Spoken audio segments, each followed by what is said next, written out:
आप सुन रहे हैं एजी एंटरटेनमेंट की धमाकेदार प्रस्तुति।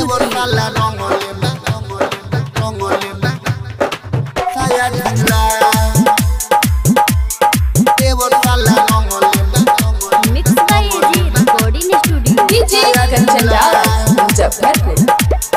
डीजे कंचन राज मुजफ्फरपुर। भगवा के माजा ले ले बाराजा, भगवा के माजा ले ले बाराजा, अंगना में कुलम खुला देवर साला रंग लेबा साया झूला, राजा देवर साला रंग लेबा साया झूला। भगवा के माजा ले ले बाराजा, भगवा के माजा ले ले बाराजा, अंगना में कुलम खुला देवर साला रंग लेबा साया झूला, राजा देवर साला रंग लेबा साया झूला। आप सुन रहे हैं एजी एंटरटेनमेंट की धमाकेदार प्रस्तुति। DJ Kanchan Raj Muzaffarpur. DJ Kanchan Raj Muzaffarpur. Mix by AG recording studio.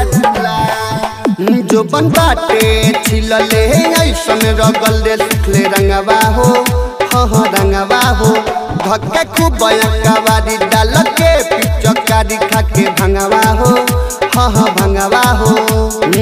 सैया भइल नले रंग के भल भल, सैया भइल नले रंग के भल भल, पचकल जो बन देहला फूला देवर साला रंग लेबा साया झूला, राजा देवर साला रंग लेबा साया झूला।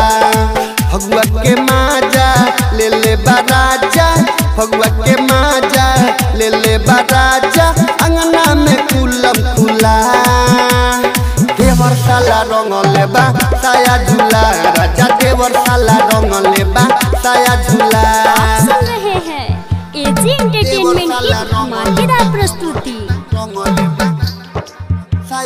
डीजे कंचन राज मुजफ्फरपुर।